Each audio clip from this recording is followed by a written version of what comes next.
Oh howdy all, grab yourself a drink, it is time for some PathOfExile discussion. Every now and again there is a pretty big discovery that's made by the PathOfExile player base, and today I want to report on the discovery that's been made of exactly how Tainted Mythic Orbs work. So this has been cracked during patch 3.22 with a little bit of help from people who did some experimenting in earlier leagues. Anyways, this has been a big team effort to crack this. A lot of people were involved in working out the Mythic Orb mechanics, and the most central people in the last month have been PoorFishWife, NerdyJoe, Beverus, Wisewolf, Enmarku, Krolya, Pillow Princess, Finder, and myself, but there were plenty of other people involved. This included doing some pretty large sample size Mythic Orb testing, and also one of the more important things has been just coming up with formulas that might fit the data that we've got so far, then ruling them out, considering them falsified when later evidence proved that they were actually wrong. For example, after my testing on Cold and Lightning 2-stone rings, I came up with a hypothesis that comprehensively failed when it was tested on Eternal Swords, Ezomite Daggers, and Sinner Tricorns. At this point, we knew that I was wrong. But there's now one model that survived every test we've been able to throw at it. Now, most of this effort has been organised in PoorFishWife's Discord, the Prohibited Library. If you're interested in being a part of that, it's not my baby to invite you to, but you won't have any trouble finding it on PoEwiki.net. You'll be able to find an invitation there if you're keen to be involved in some of the future reverse engineering of how drop tables work and things along those sorts of lines. The first thing people notice is that there are different rules for different bases, and the first time that people realised that there was something a bit special about Mythic Orbs was way back in January this year when Slippery Gem 8 decided to use over 1,000 Mythic Orbs on jewels. Now at this point, all Drop Anywhere unique jewels were tier 1 rarity. We'll get into those rarity tiers and what they mean in a sec, but tier 1 is really rare.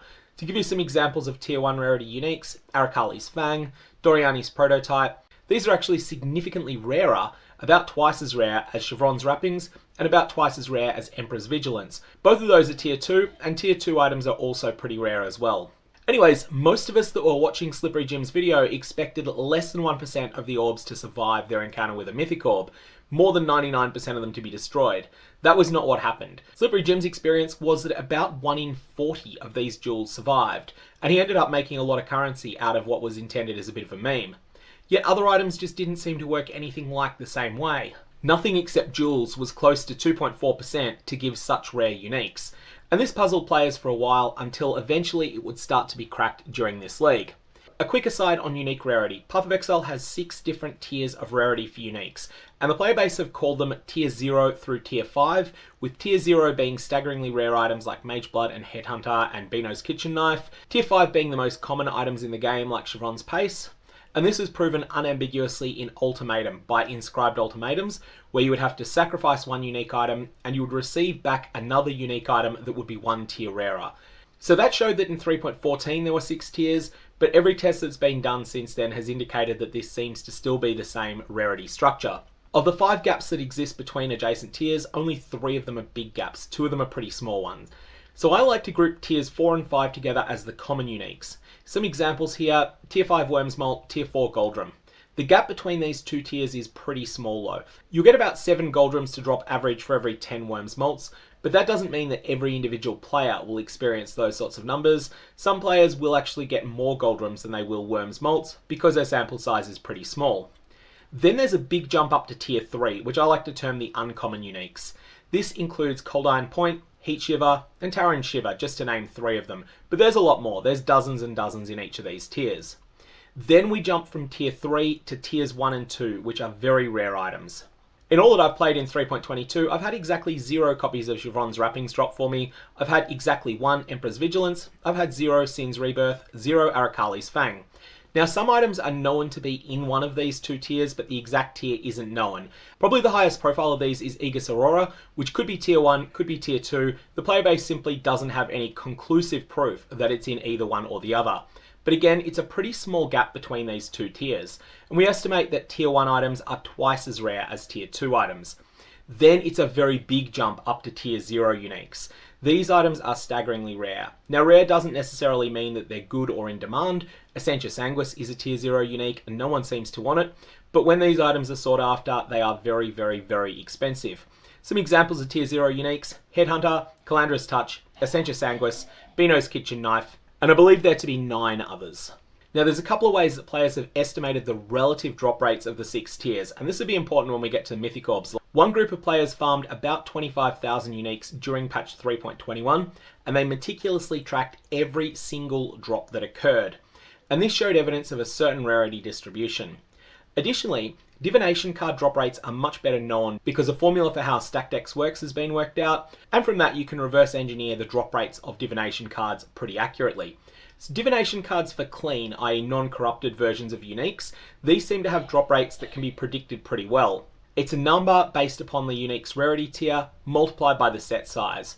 And for the divination cards, the nurse and the patient, you can treat the nurse as just being a headhunter but a set size of 64, and the patient as being a set size of 512. For example, the Spark and the Flame awards a tier 3 rarity unique, so its drop rate is about 300 times its set size, which is 600. The same is true of Humility, which also awards a tier 3 rarity unique, and this has a drop rate of about 2700 because its set size is 9. Now what's interesting is that the two different ways that you can estimate the relative drop rates of uniques almost exactly agree. So if you take the drop rate estimates from cards, you get that tier 0 has a drop rate of about 1.5, tier 1 25, tier 2 50, tier 3 300, tier 4 1400, and tier 5 2000. If you take the drop rate estimates that have been empirically determined by tracking 25,000 uniques, there's not enough information to tell anything about tier 0 rarity, and that's because the only two tier 0 uniques that dropped for this group were Soul Taker and Mageblood. So out of the 13 different tier 0 uniques, they got exactly 2 of them. For tier 1, they estimate 28 is the drop rate, for tier 2, 59, for tier 3, 310, for tier 4, 1550, and for tier 5, 2000. And you'll see here that I've normalized both of these to have T5 as 2000. Some of the other people in the project have normalized to 20,000 instead, so if you do have a look at some of the history of this project, that's where that multiple of 10 has come in. You'll see that these two, they don't exactly agree, but they're pretty close. And really, neither of these is exactly right, but both of them have been close enough to have a high level of predictive power when applied to Mythic Orbs. And ultimately, while I will use the divination card estimates here, you could redo all the maths that I do in this video using the other estimate instead, and you'll find your Mythic Orb predictions are almost exactly the same, although not quite exactly the same.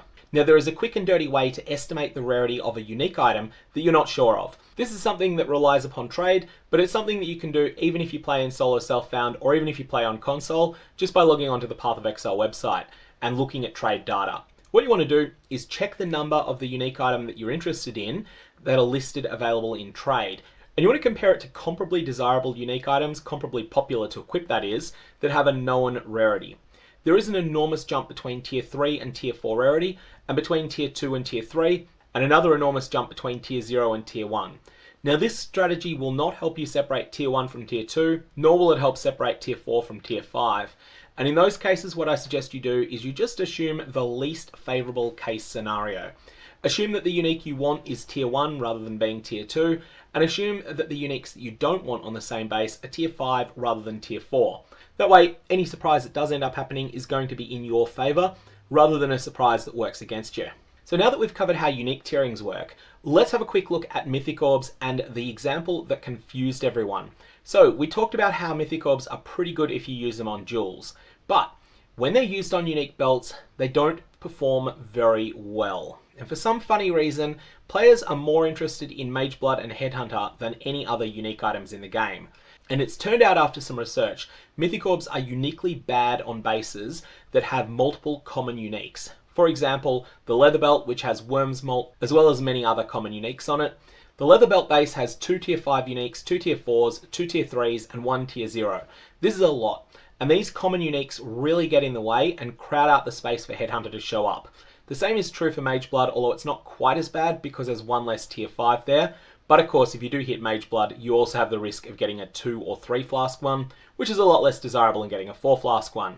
The reason that these other belts get in the way is pretty simple, and that is that if Grinding Gear Games hadn't coded in a nerf to Mythic Orbs that were used on these bases that have a lot of different uniques on them that are common, Mythic Orbs would actually have more than 100% chance to hit a unique on some of them.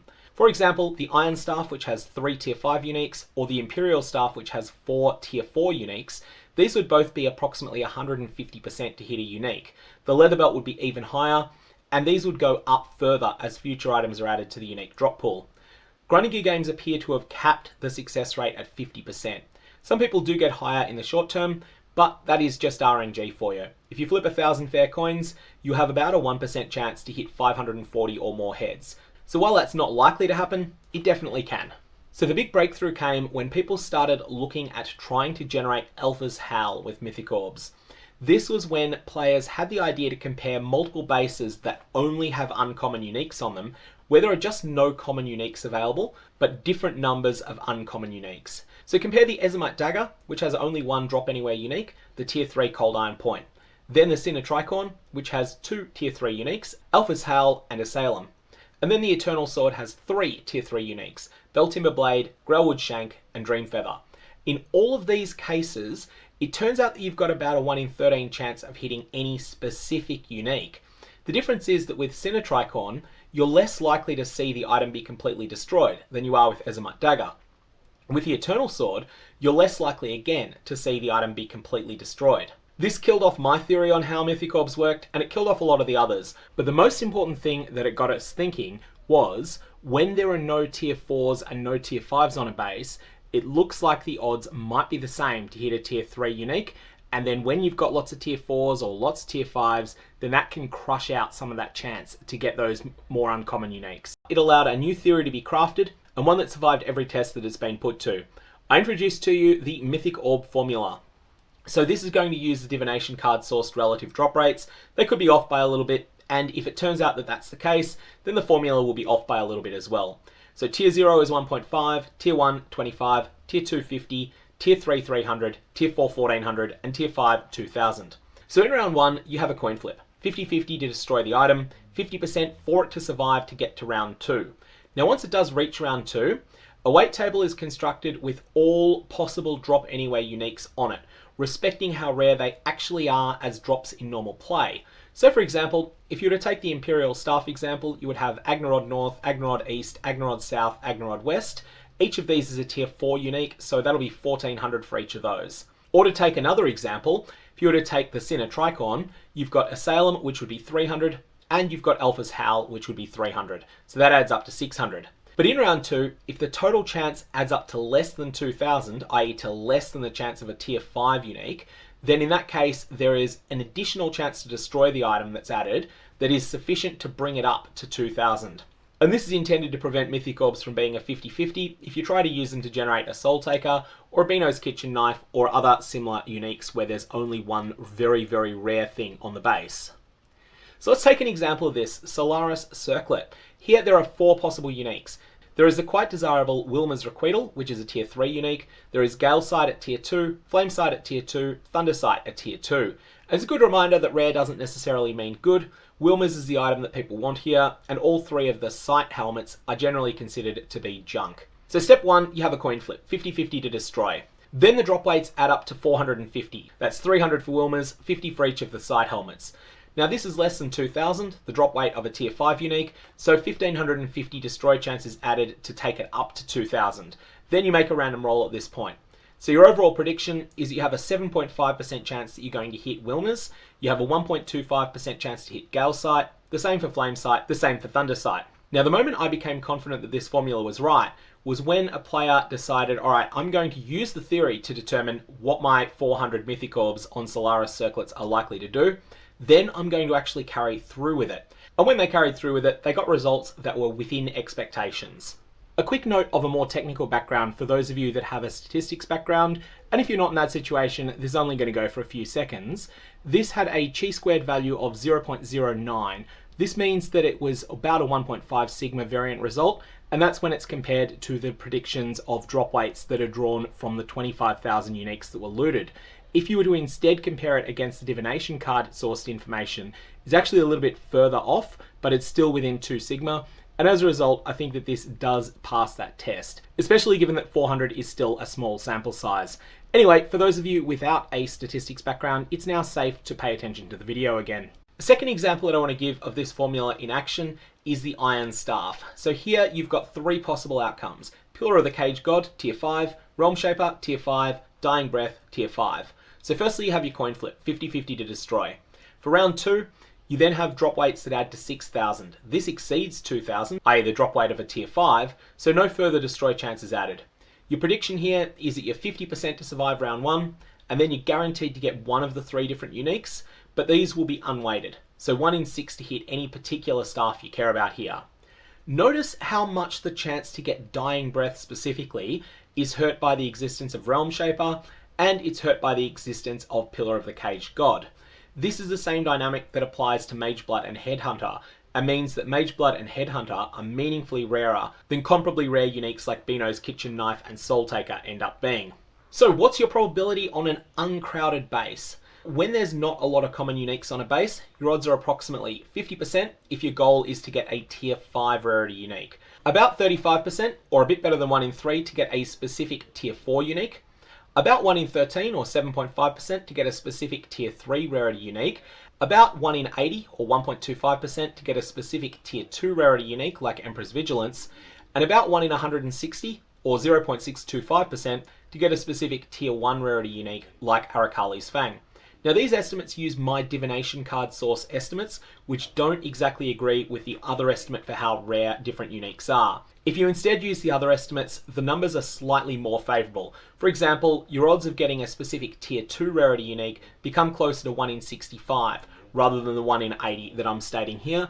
The other differences are a little bit smaller than that, but they're all in your favour. Tier 0 chances on uncrowded bases are a bit more speculative. Now it's estimated that Headhunter is 16 times rarer than a specific tier 1 like Doriani's Prototype as a direct drop from a monster, but this really isn't known very well. There's a lot of uncertainty on this, and the only real evidence for this is based on divination cards. Ultimately, 25,000 uniques is just far too small a sample size to say this with any confidence. However, if the base is uncrowded, I think it's pretty reasonable to estimate 1 in 2500 to Mythic Orb into a tier 0 unique. But this is going to be less accurate an estimate than what we've given for tier 1, 2, 3, 4 and 5. Especially tier 3, 4 and 5. Those ones have been pretty solidly tested, and I'm pretty confident in all of them. What about when you've got a crowded base? Well, the way you estimate this is that you use the formula we discussed before to get the percentage chance to get the item that you want. But this is only a preliminary chance. We then need to cap it at 50%. So what you want to do is also check every other drop anywhere unique that can drop on that base, add up their probabilities, and if this exceeds 50%, then what you need to do is sort of squish everything down by the same factor. For example, if you take the heavy belts, heavy belt odds would add to about 136% chance to get a unique item. So you need to divide the odds for each specific belt, including the one you want, which is probably Mageblood, by about 2.7 in order to get that down to about 50%. So the best estimate we can give for the chances of getting a Mageblood from one of these things is a little bit rarer than 1 in 6,000, closer to 1 in 7,000, but I'm not going to lock that in as being particularly certain. Definitely the rarest unique item to get through these Mythic Orbs is going to be Headhunter. So what might you want to use Mythic Orbs on now? I think the best use case for these is going to be to get tier 3 rarity uniques that have unusual and quite rare modifications on them. It's not really that plausible to just buy up a whole bunch of Heatshivers and corrupt them all chasing Power Charge Implicit or chasing a 90% reservation and cost multiplier Implicit, but you can try to buy helmets that already have those powerful corruptions on them and then take a shot at the roughly 1 in 12 chance of upgrading them to a Heatshiver with a Mythic Orb. Additionally, you could do the same thing with Calm Spirit.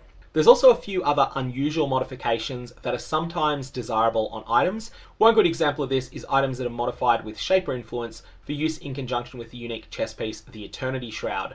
One thing I'm looking to do when my current private league finishes is go back into Ancestor Softcore and then put together a build that is going to use a Shaper Influenced Asenath's Gentle Touch, a Shaper Influenced Heatshiver, 2 Shaper Influenced Call of the Brotherhoods, a whole bunch of other similar items in order to maximize the power of the Eternity Shroud.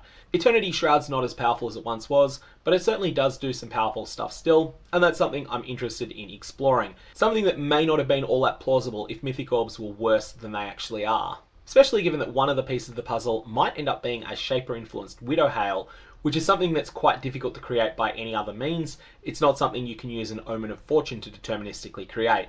Anyways, that is all the research on how Mythic Orbs work. And just a quick note during editing that it looks like I may well tick over 30,000 subscribers very soon on this channel, which is definitely very flattering. As is the way with YouTube these days, if you do subscribe, it'll be approximately a 300% more multiplier to the amount that my videos will show up in your recommended videos. On top of that, you can opt in to ringing the bell, which will cause YouTube to send you a naggy little notification every time I upload a video. Ultimately, which of these options is best for you is your own decision, but I would like to say thank you to the just under 30,000 people who have subscribed to the channel so far. May your Vaal orbs have interesting results, and may your Tainted Mythic Orbs have the results that you predict that they're going to have.